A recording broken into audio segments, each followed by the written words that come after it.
¿El tamaño de la hernia importa? Bienvenido, bienvenida. Esto es Adiós Hernia Discal. Hoy vamos a intentar resolver una de las dudas que más me encuentro en consulta.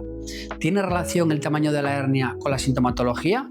Ya te adelanto que no. Podemos encontrarnos hernias muy grandes en las que la persona no tenga ningún síntoma y hernias muy pequeñitas o protrusiones discales en las que haya mucha sintomatología.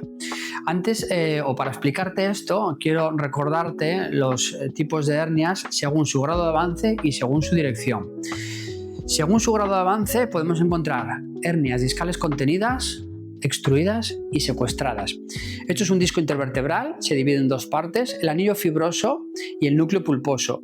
Cuando este núcleo pulposo, que es la parte interna, empuja y protruye, deforma el anillo fibroso, la parte externa, pero el material no sale fuera, se queda contenido, eso es una hernia discal contenida. Es el grado de avance más leve y ahí es donde nos podemos encontrar las protrusiones discales, que pueden ser de diferentes tipos, de base estrecha, de base ancha, anular difusa. Luego, el siguiente grado de avance es cuando el núcleo pulposo, o sea, el material discal que está dentro del disco, empuja, fisura y rompe el anillo fibroso y sale fuera del disco intervertebral. Eso es una hernia discal extruida. El siguiente grado de avance sería cuando este material discal se separa del disco intervertebral y se dice que es una hernia discal secuestrada. Se supone, pero no siempre es así, que cuanto mayor es el grado de avance, más capacidad de comprimir estructuras como una raíz nerviosa y de generar más sintomatología. Pero no siempre es así. Hay un factor que es clave en la sintomatología, que es la dirección de la hernia. Tú puedes tener una hernia discal extruida muy grande, voluminosa, pero que sale por la parte delante del disco y aquí no tiene capacidad de comprimir ninguna raíz nerviosa, entonces no genera sintomatología. De hecho, las hernias discales anteriores son muy poco habituales porque la gran mayoría de las hernias discales son posteriores o un poco posterolaterales.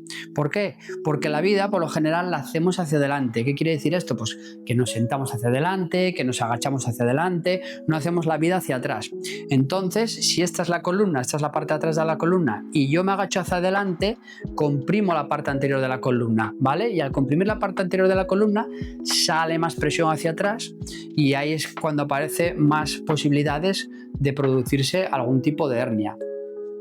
Según la dirección podemos encontrarnos diferentes tipos. Están las centrales, que son bastante habituales, pero no son las más habituales por suerte, porque encima pueden dar bastante guerra. Como hay un ligamento que separa el disco de la sacodural, que es el ligamento longitudinal posterior, cuando aparece esa presión o una hernia hacia ese ligamento, el ligamento la contiene y se desplaza la presión un poquito hacia lateral. Entonces, por eso pueden aparecer ahí las hernias posterolaterales o paramediales. Son muy habituales estas. Las siguientes, si se va la presión un poquito más lateral, las foraminales también son bastante habituales y bastante latosas, todo se ha dicho. Y luego están las extraforaminales. Son muy poco habituales, pero están ahí y también pueden dar mucha guerra. Entonces, más que el grado de avance, lo que determina la sintomatología sobre todo es la dirección, la capacidad de esa hernia de ir directa hacia una estructura que pueda generar mucho síntoma, como son las raíces nerviosas. Las raíces nerviosas son muy delicadas, entonces cualquier tipo de presión puede generar síntomas muy grandes, ¿vale? Entonces, sabemos que si la dirección de la hernia es hacia adelante, por lo general no va a haber síntomas. Si va hacia atrás, la dirección determina la sintomatología, pero también hay otros factores que también la pueden determinar, porque la estructura de cada paciente es única, la anatomía de cada paciente es única y también hay que tener en cuenta algo que para mí es súper importante, que es el estado sistémico del paciente, ¿vale? No es lo mismo una hernia discal en un paciente que esté relativamente equilibrado que en un paciente que tenga un sistema nervioso muy reactivo. ¿Por qué se da un sistema nervioso reactivo? Bueno, esto no es cuestión de suerte, ¿no? Un sistema nervioso reactivo puede darse por una persona que viva en estados de estrés mantenido, una persona que descanse mal de manera crónica, que tenga alguna inflamación de bajo grado. Ya hablaremos de lo que son las inflamaciones de bajo grado porque son muy importantes. Entonces, si por ejemplo tú tienes un sistema nervioso muy reactivo, porque duermes mal, porque vives en un estado de estrés mantenido, porque tienes unos hábitos de vida en el que no te cuidas. Imagínate que tú instalas una alarma en casa, ¿vale? Y esta alarma está programada para saltar cuando te rompan el cristal de casa. Pero te hacen una mala programación o esta programación se ve alterada y cuando toca un poquito de aire en la ventana salta la alarma. ¿Vale? Esto sería una alarma que sería demasiado reactiva, ¿no? Pues imagínate lo mismo en tu cuerpo. Imagínate que tu sistema nervioso no está bien regulado, no está equilibrado, porque vives en esos estados inflamatorios, porque descansas mal, tienes muchísimo estrés. Entonces, a la mínima que tu sistema vea que hay algún tipo de ataque o de amenaza, aparece una reacción excesivamente grande. Esto es muy habitual también en personas que hayan tenido alguna lesión crónica.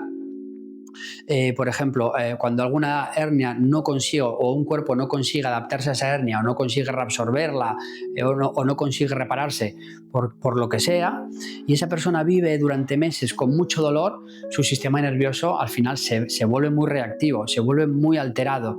Date cuenta que necesitamos estados de calma y estados de relajación para que nuestro sistema nervioso se mantenga en equilibrio.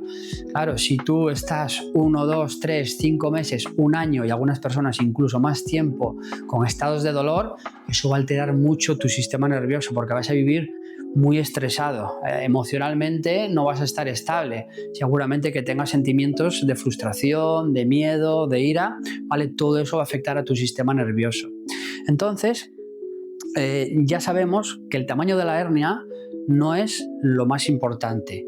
Determina mucho más la sintomatología, la dirección, ¿vale? Y según la estructura del paciente, según el tipo de estructura ósea que tenga, esa dirección puede ser más importante o menos importante, y sobre todo el estado sistémico del paciente.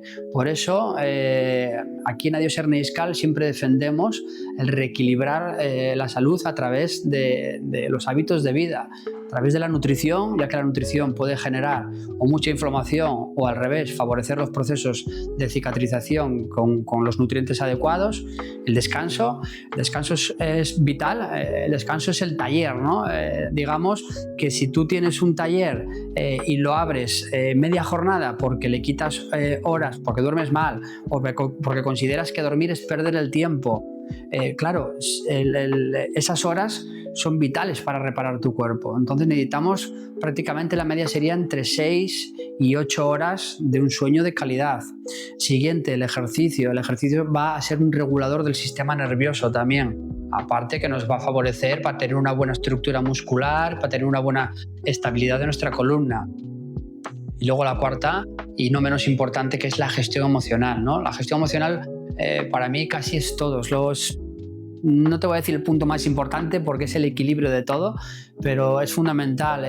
Bueno, pues puedes encontrarte personas que tengan buena nutrición, que hagan ejercicio, que incluso puedan descansar bien, aunque suele estar muy relacionado con la gestión emocional. El descanso van prácticamente de la mano, y que vivan muy estresados, ¿no? Cuando ya vives estresado, da igual que comas bien o que hagas ejercicio, porque vas a alterar todo tu sistema.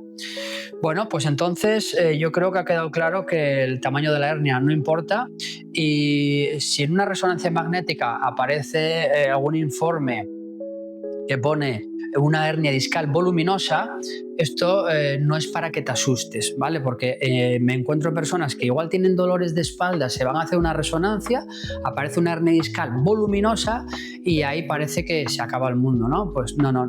Realmente yo siempre digo que yo no trato informes, yo no trato papeles, yo trato personas, y lo que hay que hacer es una buena anamnesis de la persona, ver cómo es su sintomatología y ver si está en coherencia con la resonancia magnética, ¿vale? Entonces, la resonancia magnética no determina la sintomatología. No, determina o se ve lo que hay ahí, pero lo que hay ahí no determina la sintomatología. Eso es lo más importante, ¿vale?